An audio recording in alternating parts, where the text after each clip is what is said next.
그 워렌 버핏과 함께하는 점심 식사 뭐 이런 이야기들을 뭐 기사나 책으로 아마 보신 적이 있으실 텐데요. 그 2000년으로 기억을 합니다. 이 미국의 투자가 워렌 버핏이 굉장히 그 특이한 그 아이디어를 냈는데요. 이제 자기와 함께 점심 식사를 할 수 있는 특권을 경매에 붙인 겁니다. 그랬더니 막 엄청난 그 화제가 됐습니다. 놀랍게도 그 2000년도 맨 처음 시작했던 워렌 버핏과 식사할 수 있는 특권을 가지는 경매를 붙였더니 그 경매의 낙찰가가 25,000달러, 우리 돈으로 약 3천만 원 가까운 돈에 이게 낙찰이 된 겁니다. 아니 어느 정신 나간 사람이 그 밥 한 끼 먹는데 3천만 원이라는 돈을 투자했나? 이런 그 화제가 일어난 그 일이었는데요. 그리고 이제 2000년도부터 매년마다 이제 워렌 버핏과의 점심 식사를 위한 이 경매가 이제 낙찰에 붙여졌는데 점점 이 낙찰가가 올라가는 겁니다. 그래서 제가 이 설교를 준비하면서 궁금해서 인터넷 검색을 해보니까요, 올해 2019년도에 이런 기사가 떴더라고요. 올해는요 그 낙찰가가 무려 456만 달러, 우리 돈으로 54억 원의 낙찰을 받았다는 기사를 봤습니다. 뭐 분당 우리 교회 성도님들은 뭐 스케일이 얼마나 크신지, 밥 한 끼 54억 냈다 그래도 뭐 19만 원 여러분의 스케일이면 놀랄 뿐이에요. 이건 뭐 이게 이 밥 한 끼 먹는데 54억 원을 내고 식사를 한다. 이것도 정말 그 뭐 우리 머리로는 이해가 잘 안 되는데요.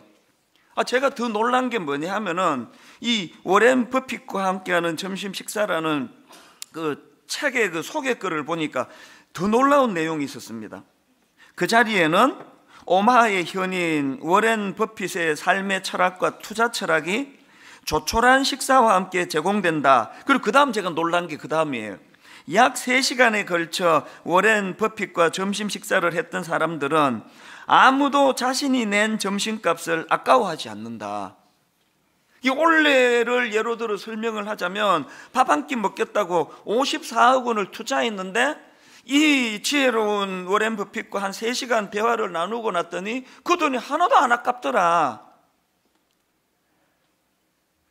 그래서 저는 뭐 이런 글들을 읽으면서요, 그 워렌 버핏뿐만이 아니고 그 한 분야의 대가를 만난다는 것이 가지는 의미가 우리 생각을 뛰어넘는 이 어마어마한 일이라는 것입니다.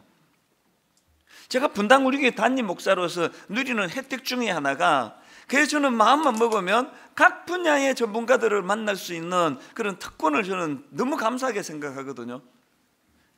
어떨 땐 제가 연락을 해서 좀 만나고 싶다고 해서 찾아가기도 하고, 어떨 때는 또 그런 분들이 오시기도 하는데요, 제가 그런 한 분야의 전문가 대가라는 분들하고 대화할 때는 저는 최대한 말을 아낍니다.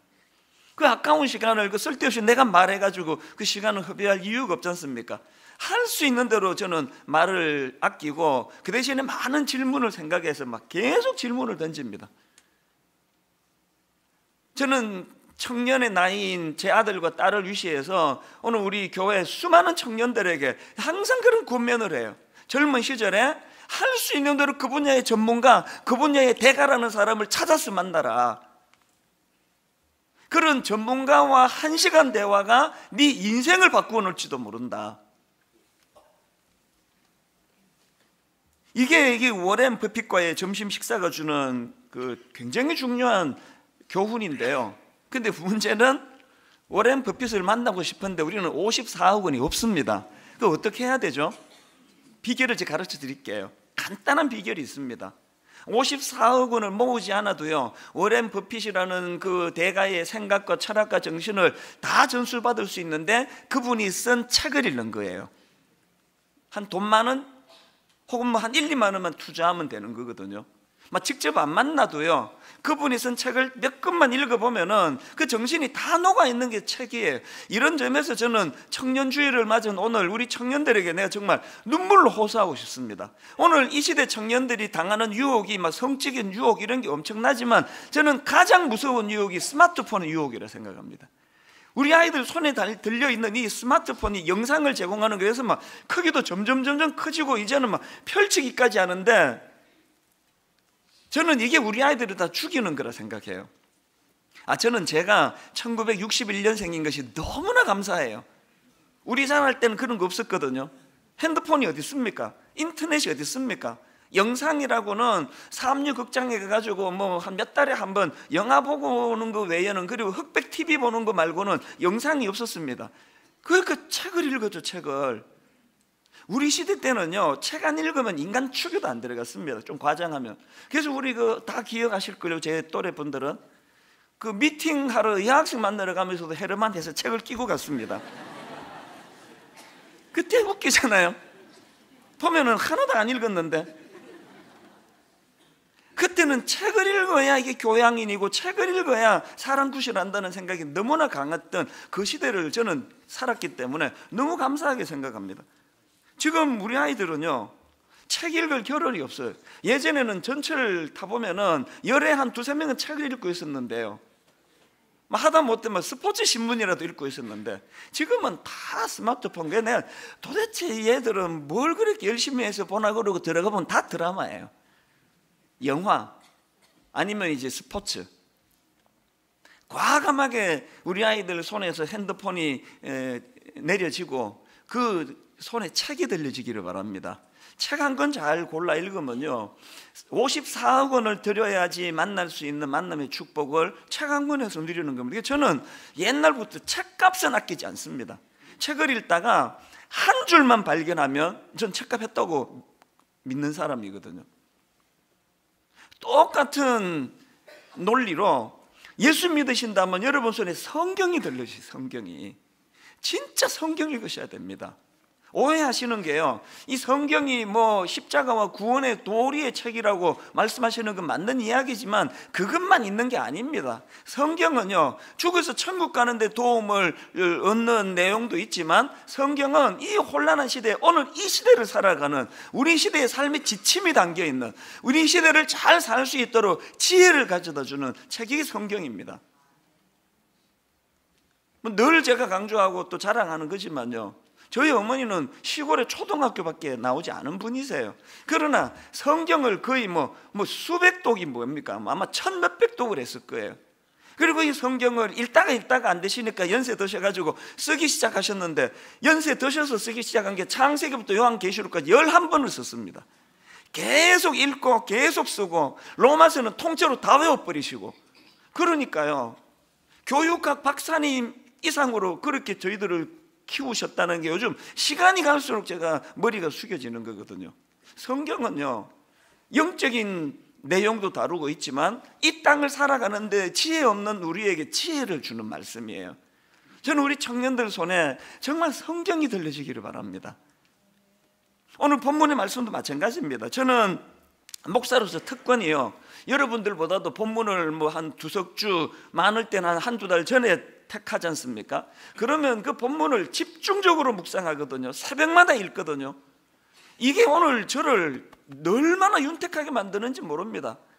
원래 저는 지혜가 없는 사람인데요, 점점 그 지혜가 생겨나는 게 느껴집니다. 저는 원래가 굉장히 성격이 급하고 다혈질이고 욱하는 성격이 있어가지고 많이 미숙한 사람인데, 어느 순간에 욱하는 게 점점 없어지는 게 느껴지는, 그 모든 게 다 세상을 살아가는 지혜인 성경에서 나오는 거거든요.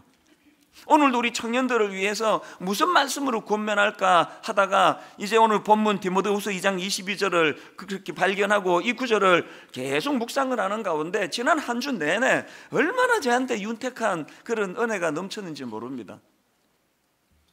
오늘 우리 청년주의를 맞은 이 시간에 우리 청년들에게 디모데후서 2장 22절 말씀을 정말 선물로 다 드리고 싶어요. 이걸 다 이렇게 예쁜 판에 새겨서 나눠주고 싶습니다.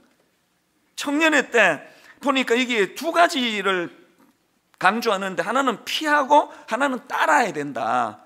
자, 디모데후서 2장 22절을 보십시오. 또한 너는 청년의 정욕을 피하고, 그 젊음의 때에 피해야 될 게 하나 있습니다. 그 다음에 또 보니까 주를 깨끗한 마음으로 부르는 자들과 함께 의와 믿음과 사랑과 평을 따르라. 그 피해야 될 게 있고 따라야 될 게 있고, 이 말씀을 이제 좀 오늘 나누고 싶은데요. 자, 첫 번째로 피해야 할 게 하나 있대네요. 그게 뭐냐? 청년의 정욕을 피하라는 겁니다. LAB 그 주석이라는 책이 있는데 그 책에 보니까요, 이 정욕이라는 게 이 성적인 정욕만을 말하는 게 아니더라고요. 여기 나오는 청년의 정욕을 이렇게 설명합니다. 여기 나오는 청년의 정욕이란 성적인 것뿐만 아니라 젊은이들에게 특징적으로 보이는 나머지 다른 정열들도 해당된다. 그러면서 이제 이런 항목들을 쭉 열거합니다. 조바심, 논쟁적인 태도, 편애, 이기주의, 관용을 베푸지 않음, 이런 것들이 다 청년의 정욕의 카테고리에 들어있다는 거예요. 이 관용을 베풀지 않는 이 시대는 젊은 시대부터 이 청년의 정욕을 피하는 일을 우리가 게을리 했기 때문에 나이가 들어서도 관용이 없는 나라가 돼버린 거 아닙니까? 이게 청년의 정욕이라는 겁니다. 이게 우리가 피해야 되는 거라는 거예요. 존 스토트 목사님의 책에서도 또 비슷한 설명을 하는 걸 봤는데요, 내용을 들어보세요. 이것이 성적 욕구에 대한 언급으로만 이해되어야 할 것이 아니라 자기 주장이나 방종, 이기적인 야망, 완고한 고집, 오만, 그리고 그 다음에 이제 이것들을 다 통틀어서 한마디로 마음에 확 꽂히는 게 있었습니다. 뭐가 청년의 정욕이냐? 청년 시절의 모든 제멋대로의 충동들, 모든 제멋대로의 충동들, 이게 청년의 정욕이라는 겁니다. 여러분 그 사무엘하 11장에 보면은 모든 제멋대로의 충동들을 제어하지 못해가지고 부끄러운 수치의 자리에 빠진 인물이 바로 다윗 왕 아닙니까? 오늘 본문에서 너는 청년의 정욕을 피하고 할 때 이 피하다라는 단어는요, 도망하다, 탈출하다라는 아주 적극적인 의미예요. 너는 청년의 정욕을 피하고가 머릿속으로 그냥 뭐 피하는 게 좋을 텐데 이게 아니에요. 도망가는 거예요. 그 자리를 탈출하는 거예요. 사무엘하 11장에서의 그 다윗 왕이 이걸 놓쳐서 너무 부끄러운 수치의 자리에 오점을 남기게 된 거 아닙니까? 사무엘하 11장의 내용 여러분 다 아시죠? 어느 날 다윗이 옥상을 어실렁어실렁 거닐다가 목욕하는 여자를 보고 성적인 충동이 생겨가지고 그 유부녀를 그냥 임신을 시키고 또 그 남편을 음모로 꾸며 죽이고, 이런 일생에 지워지지 않은 오점을 남기는 그런 부끄러운 기록이 사무엘하 11장에 있는데요, 제가 갖고 있는 성경은 이제 이런 대목마다 이제 그 의미를 부여해주는 좀 값이 나가는 성경입니다. 이 성경에, 제가 가진 성경에서 이제 이 다윗의 사건을 짧게요, 왜 그가 이런 부끄러운 자리에 빠졌나, 그걸 세 가지로 분석한 걸 제가 읽었습니다. 다윗이 왜 넘어졌냐 하니까요, 첫째, 있어야 할 자리에 있지 않아서 그렇다는 겁니다. 그 당시 다윗은 부하들과 전쟁터에 막사에 있어야 했는데 엉뚱한데 옥상을 거닐고 있었다. 이게 부끄러운 자리에 빠지게 된 첫 번째고요. 두 번째 이유가 뭐냐? 게으름을 피웠다. 설명이 이렇습니다. 전쟁 중에 다윗은 할 일 없이 왕궁의 지붕 위를 한가롭게 산책하고 있었다. 한가롭게 산책하는 거기에 게으름을 피웠다는 요소가 들어가서 이렇게 돼버렸다. 그리고 제가 주목한 건 마지막 세 번째가 제일 강렬한 이유예요. 왜 그가 성적인 죄에 빠지게 되었나? 유혹의 자리에 계속 머물러 있었기 때문이라는 겁니다. 여인이 목욕하는 모습이 보이는 장소에 계속 서서 바라보고 있었다. 이게 오늘 제가 말씀드렸던 본문 22절에서 권면하는 너는 청년의 정욕을 피하다라는 단어가 뭐라 그랬죠? 도망하다예요. 탈출하다예요. 옥상에서 의도하지 않았지만 어떤 여성의 목욕하는 것을 봤습니다. 남자들은 대부분이 시각이 약한 존재예요. 그러면 어떻게 해야 돼요? 탈출을 해야죠. 옥상을 빨리 벗어나야죠. 그 생각이 자기를 사로잡지 못하도록 빨리 벗어나서, 그렇게 하고 자기도 목욕하고 잠자리 들어갔으면 얼마나 좋았겠습니까? 이 경고의 말씀이 해당되는 분이 많으실걸요? 지금 탈출해야 되는데 아직 다행히 지금 덫에 걸리지는 않은 상태인데, 이게 지금 그 위험에 왔다 갔다 하는 분들이 이 자리에 계시다면요, 하나님이 여러분을 사랑하셔서 주시는 말씀으로 받으셔야 돼요. 벗어나야 돼요. 도망가야 돼요. 탈출해야 됩니다. 이렇게 다윗 왕이 유혹의 자리에 계속 머물러 있어서 망하게 된 케이스라면요, 이런 점에서 존경하는 인물은 요셉이에요. 요셉도 똑같이 이 여성의 유혹을 받는데요, 사실은 다윗은 자기가 자초한 겁니다. 자기가 본능에 끌려서 스스로 자초한 거지만 여기에 비해서 요셉은 훨씬 그 주인집 안방 마님이니까 권력으로도 다가갔을 것이고요, 힘으로도 다가갔을 거고, 그 여성의 아름다움으로 유혹을 했을 거고요. 그 유혹을 요셉이 어떻게 이겨냅니까? 창세기 39장 10절부터 보십시오. 그 배경을, 여인이 날마다 요셉에게 청하였으나 요셉이 듣지 아니하여 동침하지 아니할 뿐더러 함께 있지도 아니하니라. 그러할 때에 요셉이 그의 일을 하러 그 집에 들어갔더니 그 집 사람들은 하나도 거기에 없었더라.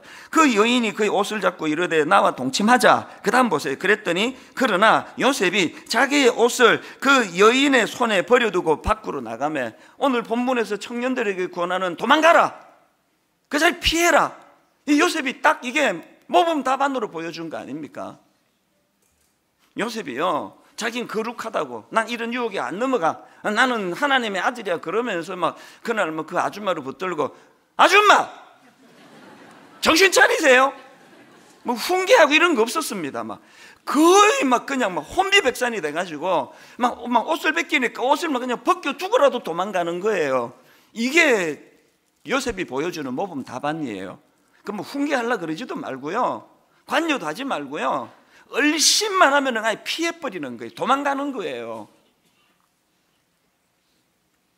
예전에 제가 한번 이 이야기를 들려드린 적이 있는데 뭐 기억하실지 모르겠습니다. 뭐 기억 거의 못하시리라고 저는 생각하는데요, 그 어떤 이야기였냐 하면, 어느 수도사가 이제 막 계속 단조로운 생활이 너무 지루해져 가지고 이제 막 자꾸 충동이 느껴진 거예요. 그래서 몰래 수도원을 빠져나가가지고 그 음란한 공연이 벌어지는 극장으로 간 겁니다. 극장에 가가지고 앉아 있으니까 막 상상을 초월하는 음란하고 저질스럽고 야한 이 공연이 펼쳐지는 거예요. 그래서 막 이 순진한 수도사가 너무 놀라가지고 막 계속 사탄아 물러가라, 사탄아 물러가라 막 계속 그렇게 선포하면서 공연을 보고 있으니까 사탄이 열받아가지고 여기는 내 구역인데 네가 가야지 왜 나보고 가라 그러느냐고.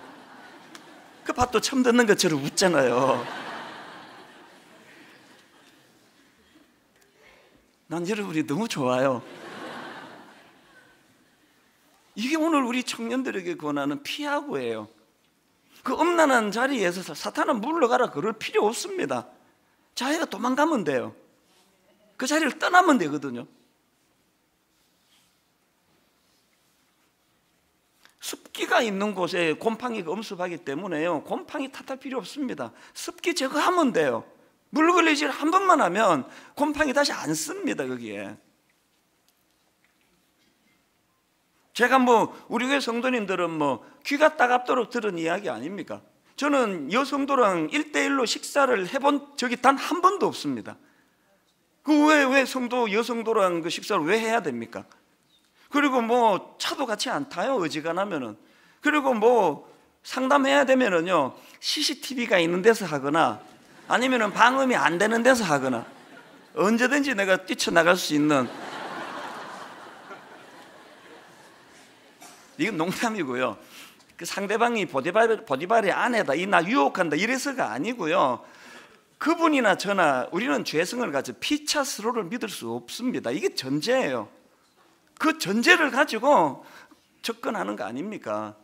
그래서 이 이야기도 전에 뭐 해드렸는데요, 또 처음 들은 것처럼 들으시리라고 내가 기대하면서, 저는 여성도들 우리 순장반 여순장반 모임할 때 뭐 정기적으로 그런 이야기를 했거든요. 담임 목사랑 너무 친하려 그러지 마라, 담임 목사한테 자꾸 다가오지 마라, 다가올 이유가 없다. 이걸 계속 했더니 한 번은 그 여순장님이 그때 다혈질인가 봐요. 엄청 열받았어요. 계속 그런 이야기를. 그래서 막 이런 이야기를 하니까 저기서 큰 소리로, 목사님 우리도 눈 높습니다.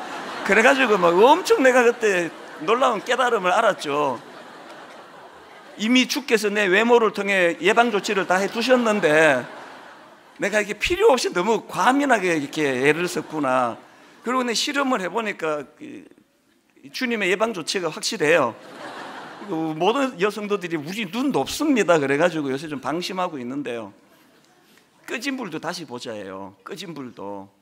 그게 오늘 본문에서 말하는 피하고예요. 피하고. 요셉에게 배우셔야 돼요. 거두절미하고 뭐 설득 논리 없습니다. 피하는 거예요. 오늘 여러분 이 말씀을 통해 청년들 뿐만이 아니고 자기 아내 외에 어떤 직장에서, 심지어는 교회 안에서도 위험해. 교회 안에서도 성가대, 저렇게 선남 선녀가 아름다운 목소리로 계속 화음 내면서 노래하다 보면은 거기에 또 그 상대방에게 사단이 또 공격할 위험이 있기 때문에 성가 연습 끝나면 총알같이 집으로 가세요. 가을에 야외 예배 뭐 이런 거 그냥 각자 집에서 드리세요. 예배. 저희 교회는요, 이제 올 연말부터 중고등부, 대학부, 청년부 전 부서에 이제 매 연말마다 강조하기로 했습니다. 분당 우리 교회 내에 성추행 피해자 신고센터를 만들 예정이에요.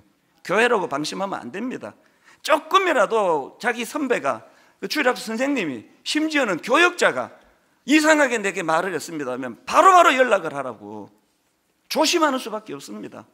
이게 우리가 수치의 자리에 빠지는 것을 막는 길이라는 이야기예요. 이게 오늘 첫 번째로 오는 본문이 젊은 시절부터 우리가 피해야 되는 것이 있다는 그의 의미고요. 그런가 하면 두 번째로 따라야 할 게 있대요. 의와 믿음과 사랑과 화평을 따라야 된대요.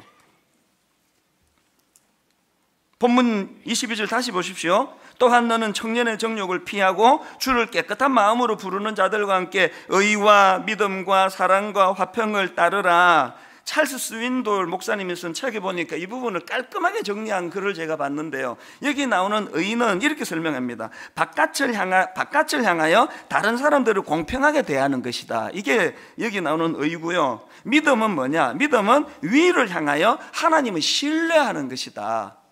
또 사랑이 뭐냐? 사랑은 다른 사람들이 가장 잘 되기를 구하며 그들에게 은혜를 베푸는 것이다. 화평은 뭐냐? 화평은 위에 계신 하나님과 교제하며 그 안에서 안식할 때 누리는 내면의 평안, 이게 화평이라는 겁니다. 이런 관점으로 보니까 의와 믿음과 사랑과 화평은 신앙의 균형이에요.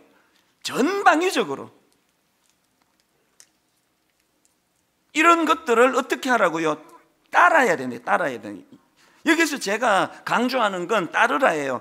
또한 너는 청년의 정욕을 피하고 주를 깨끗한 마음으로 부르는 자들과 함께 의와 믿음과 사랑과 화평을 따르라. 여기 나오는 이 따르라는 단어는요, 이 공격적으로 쫓을 때 사용하는 단어예요. 제가 앞에서 피하다라는 단어가 도망하다, 탈출하다라는 그 강렬한 그 의미를 담은 단어라고 말씀드렸는데, 여기 나온 따르다도 마찬가지예요.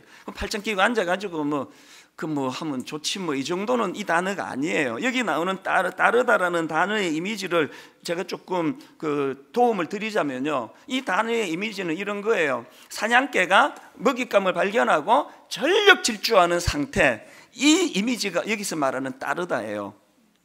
여러분, 우리가 음란하고 악한 것들을 막으려고 전심을 다해서 도망가는 것도 열정이 필요하지만요, 선한 것을 추구할 때 더 열정적으로 그것을 사냥개가 먹잇감을 향해 돌진하는 그 열정으로 따라야 된다는 겁니다.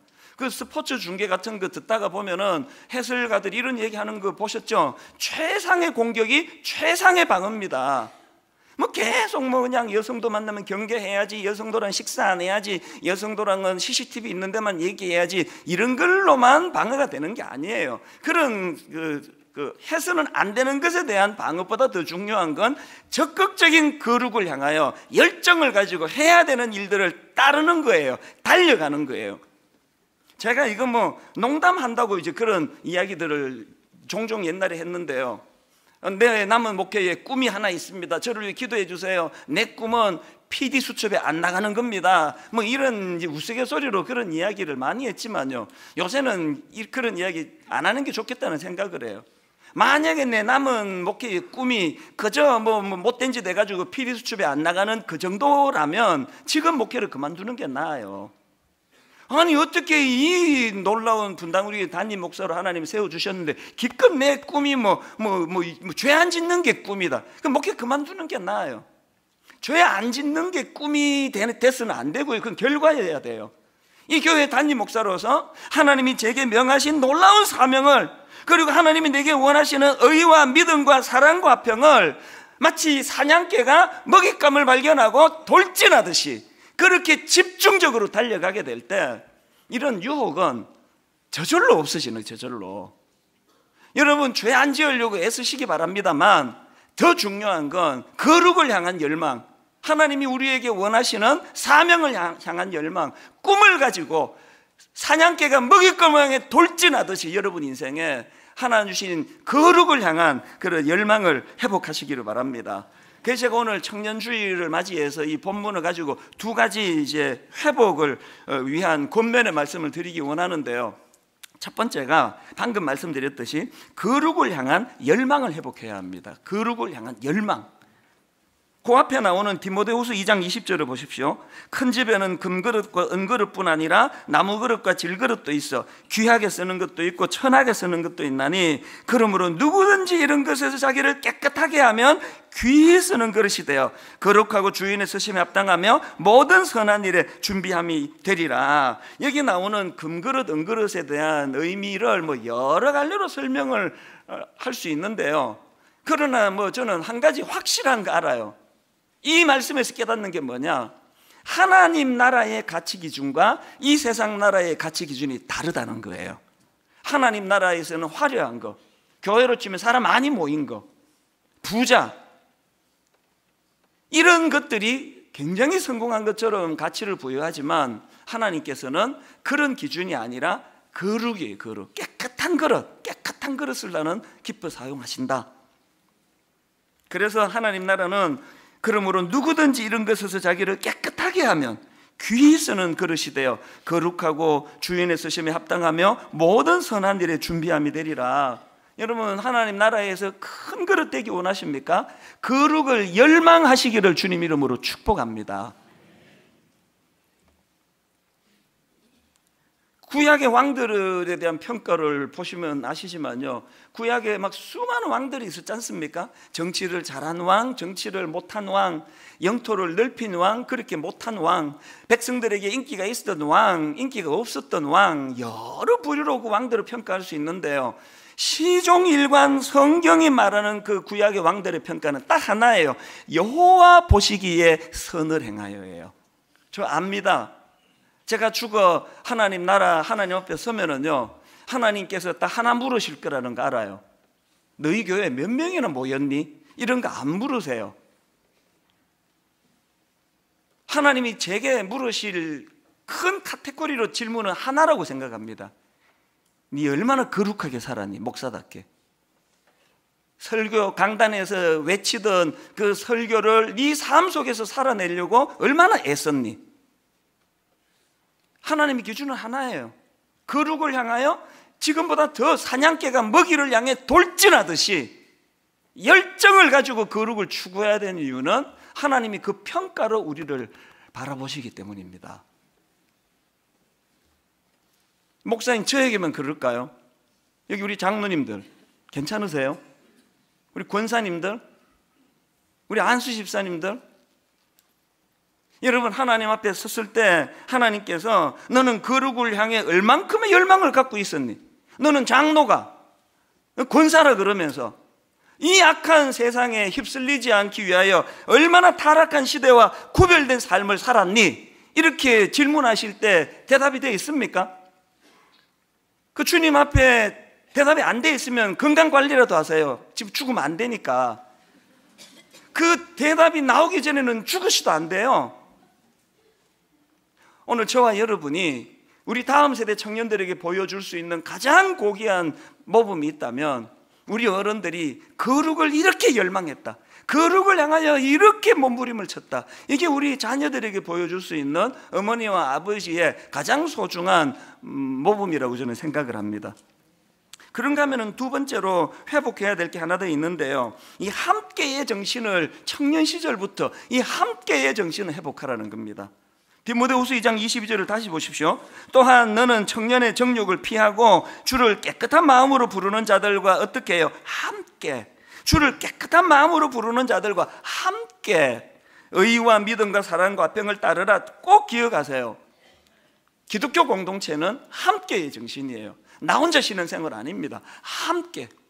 이게 안 되면 침체가 오는 겁니다. 여러분은 아시지만 엘리야가 막 엄청난 일을 하고 850대 1로 그렇게 그 악한 것들과 싸워 이기고 있던 엘리야가 로뎀나무 밑에서 막 난 죽고 싶다고 막 자살 충동을 느끼는 절망적인 침체에 빠지거든요. 원인이 뭔지 아십니까? 열왕기상 19장 9절을 보세요. 엘리야가 그곳 굴에 들어가 거기서 머물더니 여호와의 말씀이 그에게 임하여 이르시되 엘리야야 네가 어찌하여 여기 있느냐? 그가 대답하되 내가 만군의 하나님 여호와께 열심히 유별하오니 이는 이스라엘 자손이 주의 언약을 버리고 주의 제단을 헐며 칼로 주의 선지자들을 죽였음이오며, 그 다음 보세요. 오직 나만 남았거늘 그들이 내 생명을 찾아 빼앗으려 하나이다. 하나님이 지금 침체에 빠진 엘리야의 원인을 정확하게 알고 계세요. 진단 내리시는 걸 보면 압니다. 어떤 진단을 내리시느냐? 18절을 보세요. 그러나 내가 이스라엘 가운데, 하나님 하시는 말씀이에요. 그러나 내가 이스라엘 가운데 7,000명을 남기리니 다 바알에게 무릎을 꿇지 아니하고 다 바알에게 입맞추지 아니한 자니라. 하나님의 침체에 빠진 엘리야에 대한 하나님의 대안이 뭐예요? 남겨진 7,000명을 찾으라는 거 아닙니까? 네 혼자 남았다 이런 소리 하지 말라는 거 아닙니까? 오늘 한국교회는 우리 스스로가 고립을 자초하는 거예요.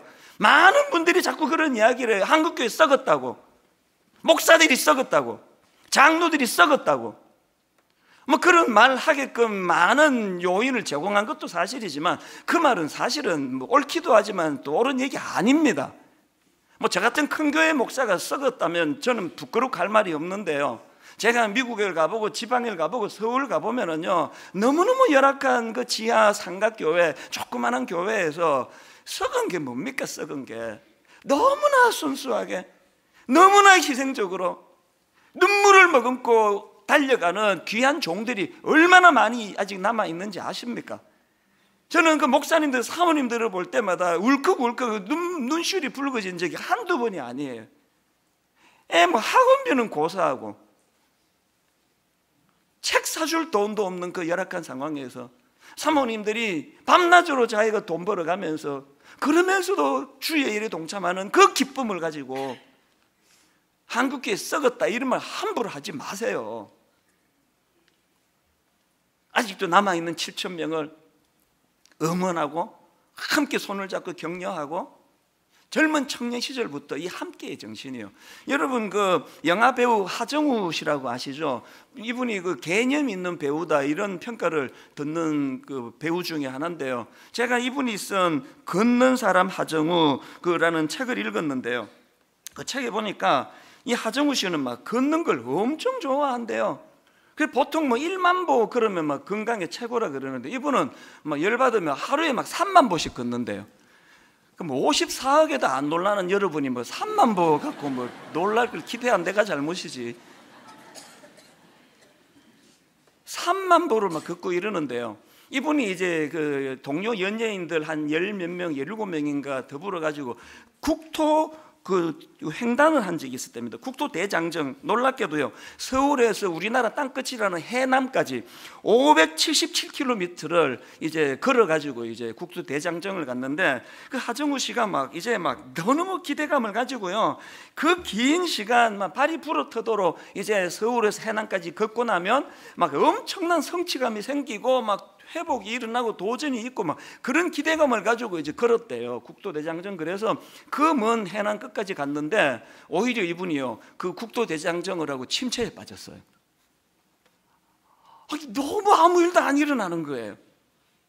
그렇게 고생해가지고 해남 꿈에도 그리던 목적지 왔는데 아무런 일도 안 일어나는 겁니다. 그 글 내용을 좀 읽어드릴게요. 그랬는데 그 앞에 이제 막 이런 기대를 가지고 막 계속 내가 피곤한데도 내달렸는데, 그랬는데 수많은 소동과 사건 끝에 국토대장정을 마치고 뒤풀이를 하던 날, 이상하게도 나는 그저 무기력하고 허무했다. 그냥 그 여정이 너무나 피곤하게 느껴질 뿐이다. 주변 사람들은 막 통돼지 바비큐 하고 막 파티 열고 거기에 또 이게 자기가 주동했으니까 초대를 받아가지고 이러는데 하나도 기쁘지 않더래요. 그래가지고요, 막 도저히 안 돼가지고 점점 그 뒤풀이 하는데 의기소침해가지고 중간에 도망치도 혼자 집으로 도망가 버렸대요. 너무 허탈해가지고. 이 끝이 이거였나? 아무것도 없는데 이걸 위해 내가 이렇게 고생했나? 그랬는데 여러분, 그 다음 글을 한번 읽어드릴게요. 그 후 며칠간 꼬박 앓듯이 잤다. 밖에 나가지도 않고 태아처럼 웅크린 채 계속 잤다. 그런데 이상하게도 꿈인 듯 생시인 듯 자꾸만 길 위에서 일어난 일들이 눈앞에 보였다. 내가 걸었던 길, 동행한 사람들의 표정이 하나하나 떠올랐다. 종일 걸었던 어느 하루, 산뜻한 아침 공기, 내 등을 달궈주던 햇살부터 걸은 뒤 느꼈던 기분과 감정까지 생생히 되살아났다. 시간이 지날수록 그 기억들은 희미해지기는커녕 쏟아질 듯이 내게 달려들었다. 이분이 깨달은 게 뭐예요? 초점이 잘못됐다는 거예요. 과정의 고생은 다 생략하고 무조건 끝에 가면은 의미가 있을 것이다 그랬는데, 이분이 깨달은 게 뭐냐? 그게 아니더라는 거예요. 끝에 뭐가 있는 게 아니라 과정이 이게 행복한 거였구나. 그걸 자기 회복시켜 줬다는 거예요. 그 다음에 마지막으로 한번 들어보세요. 길 끝엔 아무것도 없었지만 길 위에서 우리가 쌓은 추억과 순간들은 내 몸과 마음에 달라붙어 일상까지 따라와 있었다. 그제야 깨달았다. 내가 길 끝에서 허무함을 느낀 건 어쩌면 당연한 것이라고. 걷기가 주는 선물은 길 끝에서 갑자기 주어지는 거창한 것이 아니었다. 나는 길 위에 매 순간이 좋았고 그 길 위에서 자주 웃었다. 여러분, 저는 이번에 책을 읽으면 영적인 원리도 똑같다고 생각합니다. 우리는 길끝이 허무하지 않아요. 우리는 길끝이 진짜 기쁨이고 소망이에요. 그럼에도 불구하고 공통점이 뭐예요? 하나님은 길끝만 소망하며 희생하며 예수 믿기를 원하지 않으세요. 만약에 그게 하나님의 뜻이라면요, 내가 예수 믿는 순간 바로 휴가 뿅, 그리고 천국 바로 보내주실 거예요. 예수 믿어도 왜 우리가 휴가 안 합니까? 하나님이 원하시는 건 과정의 즐거움이에요. 예수 믿고 난 다음에 만났던 그 사람과의 소중함, 예수 믿고 난 다음에 내가 겪었던 그 아픔을 주변 사람들이 어떻게 어루만져서 극복을 하게 되었는가, 그 과정의 즐거움.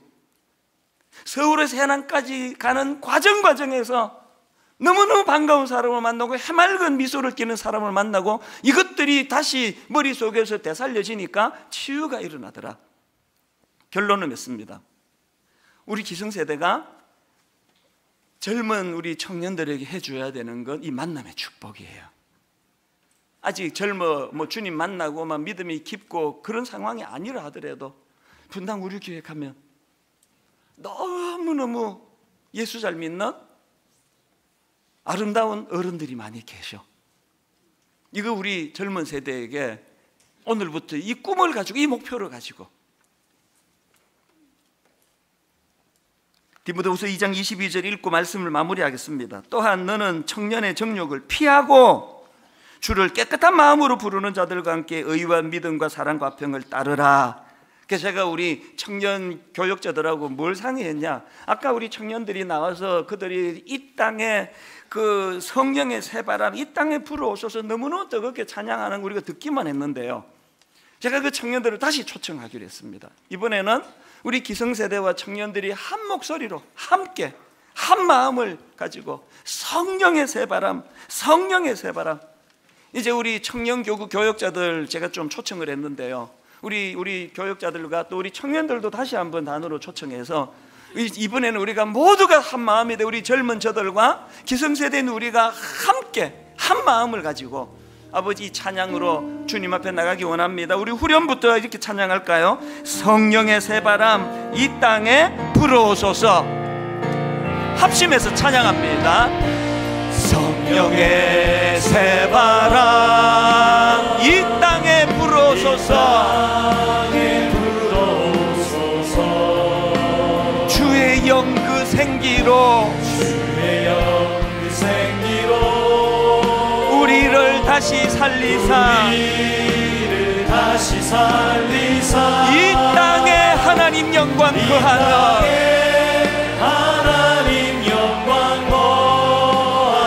그런 나라가 되게 하소서. 열방에 하나님 영광 비추는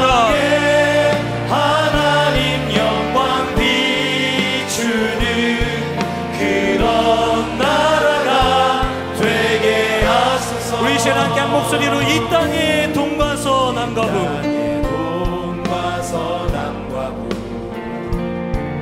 가득한 죄악 용서하소서.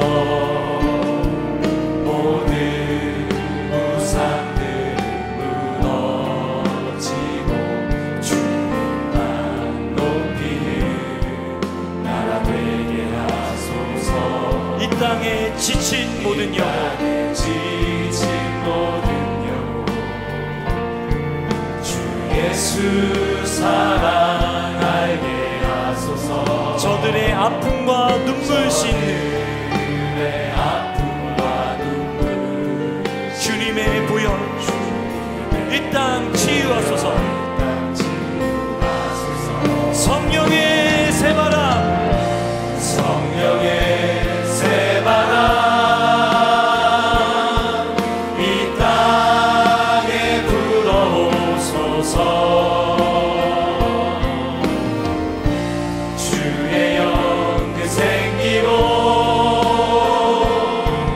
우리를 다시 살리사 이 땅에 하나님 영광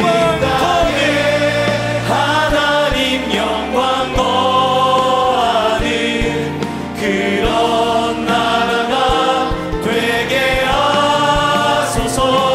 열방에 하나님 영광 비추는 그런 나라가 되게 우리 이제 한번 성령이 새발할 때 다같이 자리에서 일어나셔서, 우리 다같이 자리에 일어나셔서 한 목소리로 함께 찬양하며 나아갑니다. 이 땅에 불어오소서. 땅에 불어오소서. 주의 영 그 생기로 우리를 다시 살리사 이 땅에 하나님 영광, 이 땅에 하나님 영광 거하는 그런 나라가 되게 하소서. 열방에 하나님 영광 비추는 그런 나라가 되게 이 땅에 하나님 영광, 이 땅에 하나님 영광 거하는 그런 나라가 되게 하소서. 열방에 하나님 영광 비추는 그런 나라가 되게 하소서. 저희 청년들이 다음 세대의 희망이 되고 싶습니다. 이 세상에 악한 열망을 따르지 않고 하나님 나라 소망을 따라 살고 싶습니다. 저희 청년들을 위해 기도해 주세요. 오늘 이 청년의 외침에 우리가 반응하기 원합니다. 지금도 우리 수많은 청년들이 믿음을 지키기 위해 몸부림치며 살아가고 있습니다. 이렇게 기도합시다. 주님, 우리 청년들이 이 어두운 세상 가운데에 빛으로 등불이 되게 하여 주시옵소서. 이 세상의 문화에 휩쓸려가는 것이 아니라 이 시대를 거스르는 주의 거룩한 청년 되게 하여 주시옵소서. 이 교회가 우리 청년들이 건강하게 세워지도록 방주가 되도록 인도하여 주시옵소서. 주님을 크게 부르시고 함께 기도하겠습니다. 주여, 주여, 이 시대의 청년을 위하여 진행하는 하나님의 간절히 임하게 하여 주시옵소서. 아버지 하나님, 주여 청년을 잡아주시고 이 시대의 청년들이 하나님 온전히 설 수 있도록 저희들을 붙잡아 주시옵고 수많은 정의 가운데 아버지 주여 당신만 바라보며 이 세상의 기준이 아니라 오직 예수 그리스도의 그 말씀을 그 말씀을 들고 성경 하나만 믿고 나아갈 수 있는 우리 청년들 될 수 있도록 주여 인도하여 주시옵소서. 아버지 주여 유혹하게 그 시을 살아가여 나아갈 수 있는 시을 삶 가운데 주님의 인생 가운데 그에게 넣어 주시옵소서. 주님의 영상에 드러날 수 있도록 주여 인도하여 주시옵소서. 우리 청년들의 가슴에 심겨지게 하여 주시옵고 거룩한 하나님의 꿈들이 날마다 세워질 수 있도록 주여 역사하여 주시옵소서. 우리 한 가지 더 절박하게 기도해야 될 제목이 있습니다. 여러분 앞에 서 있는 우리 청년들 멀리서 보니까 멀쩡한 것 같지만요, 사실은 이 서 있는 자리 하나하나가 다 상처예요. 너무나 유혹이 많고 가치관의 혼란을 부추기는 이 시대 속에 예수 믿는 젊은이 청년으로 살아가는 것 자체가 아픔입니다. 우리 기성세대가 기도로 응원하지 않으면 어떻게 버틸 수 있겠습니까? 오늘 우리 함께 자녀들을 위해 우리 아들 우리 딸 또 단에 올라온 이 젊은이들을 포함한 우리 교회 대학 청년부 주님 살려주시고 저들의 아픔을 치료하여 주시고 우리가 노래했던 것처럼 주님 성령의 새바람 이 땅에 불어오도록 은혜 주시옵소서. 통성으로 같이 기도하시겠습니다. 살아계신 하나님 아버지, 우리 다음 세대를 위해 이 시간 기도할 수 있도록 은혜 주신 것 감사합니다. 성령의 새바람, 성령의 새물결 하나님의 한반도 땅에 허락하여 주시기를 원합니다. 너무나 아버지 하나님, 예수 믿기 어려운 시대를 우리가 살아가고 있지만 그러나 우리가 피해야 될 것을 피하며 마땅히 달려가 쫓아야 될 것을 아버지 따를 수 있도록 은혜 주시고 홀로 신앙하는 생활이 아니라 그리스도와 함께의 정신을 가지고 아버지 그렇게 나아가겠습니다. 성령님이시여 우리를 붙잡아 주시고 성령의 능력이 온전히 이 시대와 청년을 깨우는 힘이 되게 하여 주시옵소서. 모든 것들을 주님께 맡기오며 모든 능력을 주님께 온전히 구하며 간절히 하나님만 기도하며 나아가 주시옵소서. 하나님 아버지, 진짜 마지막 때를 맞아 끊임없이 믿는 저희들을 무너뜨리려 공격하는 시대를 살고 있습니다. 무엇보다도 우리 다음 세대 우리 청소년들과 젊은이들이 너무나 여린 새싹같이 아직 세상 경험이 많지도 않은 저들에게 불어닥치고 엄습하는 그 유혹은 너무나 강렬합니다. 아버지 하나님, 예수 잘 믿기 위하여 받아야만 했던 상함이 있고 아픔이 있고 상처가 있다면 오늘 이 예배를 통하여 치료하여 주시옵소서. 엘리야처럼 지치고 낙심해 로뎀나무 밑에 주저앉아 있는 우리 젊은이들이 있다면 주님 말씀해 주시기 원합니다. 분당 우리 교회에 7,000명의 아직도 주를 향하여 열정적으로 달려가는 동력자들이 있다고, 그들을 보고 달려가면 된다고. 하나님, 이 예배를 통하여 우리 청년들이 살아나는 기적 같은 역사를 허락하여 주시옵소서. 우리 대학부가 우리 청년부가 이 교회 울타리 안에서 안전히 보호를 받으며 그렇게 피할 것을 피하면서 또 마땅히 달려갈 것들을 향하여 거룩을 향하여 마치 사냥개가 먹잇감을 향해 돌진하는 그 열정을 가지고 거룩을 향하여 달려나가는 믿음의 아들, 딸 되게 하여 주시옵소서.